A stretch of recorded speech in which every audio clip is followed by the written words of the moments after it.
আজকে 5 আগস্ট জুলাইয়ের গণ অভ্যর্থন। আজকের এই দিনে বাংলাদেশের ফ্যাসিস্ট সরকার শেখ হাসিনা ভারতে পালিয়ে যায়।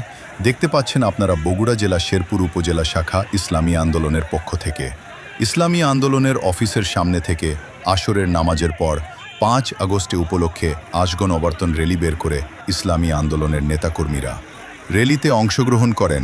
শেরপুর ধুন্ট নির্বাচনে এলাকার প্রিয় মানুষ, প্রিয় নেতা, ইসলামী আন্দোলনের সেক্রেটারি, শেরপুর উপজেলা শাখার প্রভাষক মীর মাহমুদুর রহমান চুন্নু।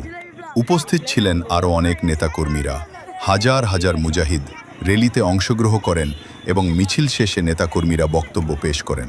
অবগত আছেন, এই দিনে বাংলাদেশের এক ফ্যাসিবাদ স্বৈরাচারের পতন হয়েছিল। সেই উপলক্ষে আজকে আমাদের গণমিছিল অনুষ্ঠিত হয়েছে। কিন্তু দুঃখের বিষয় হলো সত্য যে আজকে জুলাই আইনে পর্যন্ত আইনে বাস্তবায়ন হয়নি, জুলাই ভিত্তি পর্যন্ত আইনে বাস্তবায়ন হয়নি। আমরা আজকের এই সমাবেশ থেকে যারা বর্তমান সরকারের দায়িত্ব পালন করছে তাদের প্রতি আমরা বলতে চাই যে অতি শীঘ্রই বাংলাদেশের জাতীয় সংসদে জুলাই অবস্থান আইনে ভিত্তি দেওয়া হোক।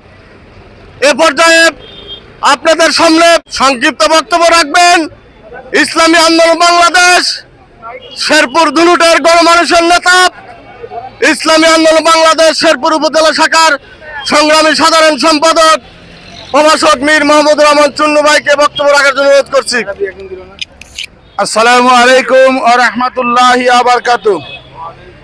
ইসলামী আন্দোলন বাংলাদেশ শেরপুর উপজেলা শাখার বিভিন্ন স্তরের নেতৃবৃন্দ, ইসলামী ছাত্র আন্দোলন বাংলাদেশ, ইসলামী যুব আন্দোলন বাংলাদেশ, ইসলামী শ্রমিক আন্দোলন বাংলাদেশ এবং জাতীয় উলামা আইম্মা পরিষদ সহ জাতীয় শিক্ষক ফোরামের সর্বস্তরের নেতৃবৃন্দ এবং আমাদের শেরপুর উপজেলার সর্বস্তরের সুধী ভাইয়েরা, সকলের প্রতি রইল আন্তরিক শুভেচ্ছা এবং মোবারকবাদ।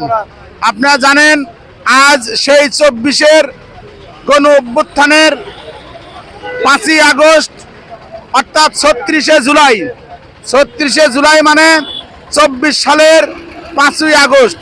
এই 5ই আগস্টে দীর্ঘদিনের স্বৈর শাসক ফ্যাসিস্ট সরকার এর পতন হয়েছিল।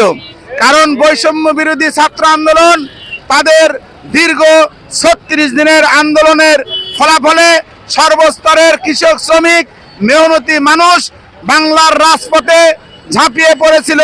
তবে সর্বস্তরের জনতার আন্দোলনে বিগত সরকারের 17 বছরের তাদের ফ্যাসিবাদী সরকারের পতন হয়েছে। আর আবারও যারা সরকারে এসেছে তারাও যদি আবার এরকম নিজে স্বৈরাচারী করেন এবং জনগণের জনপ্রত্যাশা পূরণ করতে না পারেন, তারপরে আবারও কিন্তু জনগণ এই অভ্যুত্থানের আবার একটা অভ্যুত্থান ঘটাবে। আমরা চাই না যে এই দেশে বারবার স্বৈরাচার আসুক আর পতন হোক। আমরা চাই এই দেশের সাম্য, মানবিক মর্যাদা, সামাজিক ন্যায় বিচার প্রতিষ্ঠিত হোক। যারা সৎযোগ্য খোদাভীরু নেতা তাদেরকে আপনাদেরকে সমর্থন দিয়ে আগামী সংসদে পাঠাতে হবে। তাহলে এই দেশের মানুষের আশা আকাঙ্ক্ষা পূর্ণ হবে এবং বাংলাদেশ একটি কল্যাণ রাষ্ট্রে পরিণত হবে। পরিশেষে জুলাই যোদ্ধা যারা আহত হয়েছে তাদের সুস্থতা কামনা করছি এবং যারা জুলাই যোদ্ধা শহীদ হয়েছেন তাদের মাগফিরাত কামনা করি এবং আল্লাহ পাক যেন তাদেরকে শহীদি মর্যাদা দান করেন এবং তাদের যারা আহাল পরিবার এবং পিতা মাতা ভাই ব্রাদার আছে তাদেরকে ধৈর্য ধরার আল্লাহ তৌফিক দান করুক। ওমা আলাইনা ইল্লাল বালাগ। এ পর্যায়ে আপনাদের সামনে জুলাই চিঠিকে স্মরণ করে বক্তব্য রাখবেন ইসলামী আন্দোলন বাংলাদেশ বগুড়া জেলা শাখার সংগ্রামী সাধারণ সম্পাদক প্রভাষক শফিকুর রহমান ভাইকে বক্তব্য রাখার জন্য অনুরোধ করছি। আসসালামু আলাইকুম রাহমাতুল্লাহ। নাহমাদুহু ওয়া নুসাল্লি আলা রাসূলি কারীম, আম্মা বাদ। আউযু বিল্লাহি মিনাশ শাইতানির রাজীম। বিসমিল্লাহির রহমানির রহিম। ইনিল হুকমু ইন্না লিল্লাহ, সাদাকাল আযীম। ইসলামী আন্দোলন বাংলাদেশ শেরপুর উপজেলা শাখা কর্তৃক আয়োজিত আজকের এই জুলাই অভ্যুত্থানের মিছিল পরবর্তী সমাবেশের উপস্থিত সম্মানিত সভাপতি, উপস্থিত সর্বস্তরের জনগণ ভাইরা, প্রিয় ভাইরা, আপনারা জানেন আজকেই সেই 5ই আগস্ট।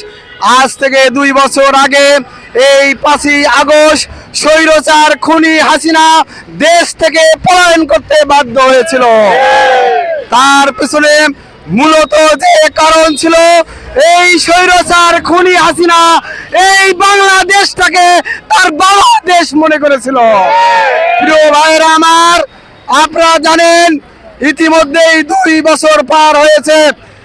গত ফেব্রুয়ারিতে নির্বাচনের পরে আবার বাংলাদেশের নেতৃত্বে মানুষ ভোট দিয়ে আবার একটি সরকারকে দেশে ক্ষমতায় বসিয়েছে।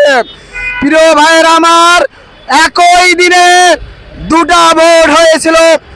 একটা ভোট হলো এই বাংলাদেশ কারা আগামীতে শাসন করবে, আর একটি ভোট হলো জুলাই সনদ বাস্তবায়নের মাধ্যমে গণভোট।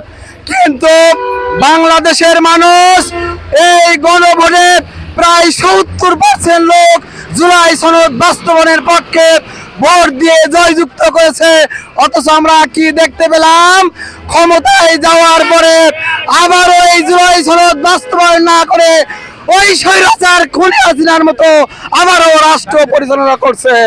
প্রিয় ভাইরা আমার, ইসলামী আন্দোলন বাংলাদেশ এই জুলাই সনদে স্বৈরাচার খুনি হাসিনার পতনের মধ্য দিয়ে বাংলাদেশে একমাত্র রাজনৈতিক দল হলো ইসলামী আন্দোলন বাংলাদেশ, পীর সাহেব চরমনাই। প্রিয় ভাইয়ের আমার, ছাত্রদের আন্দোলনের মাধ্যমে আমাদের আমির একটি বাক্য উচ্চারণ করেছিলেন, এই নরপিশাচ তুই আমার ছেলের বুকে কেন গুলি চালালি। আর একটি বাক্যই এই জুলাই বিপ্লবকে ত্বরান্বিত করেছিল। এই জন্য আমরা বলতে চাই, আবারও যেন এই বাংলাদেশে জুলাই বিপ্লব না ঘটানো লাগে। এই জন্য যা ক্ষমতাসীন রয়েছেন, এখন সময় আছে আগামীতে জুলাই সনদ বাস্তবায়নের মাধ্যমে এই বাংলাদেশে হাজার হাজার ছাত্রের আত্মাকে মাগফিরাত কামনা করবেন, এই আশাবাদ ব্যক্ত করে সবাইকে ধন্যবাদ জানিয়ে আজকের এই সংক্ষিপ্ত আলোচনা শেষ করছি। আল্লাহ হাফেজ। বাংলাদেশ জিন্দাবাদ।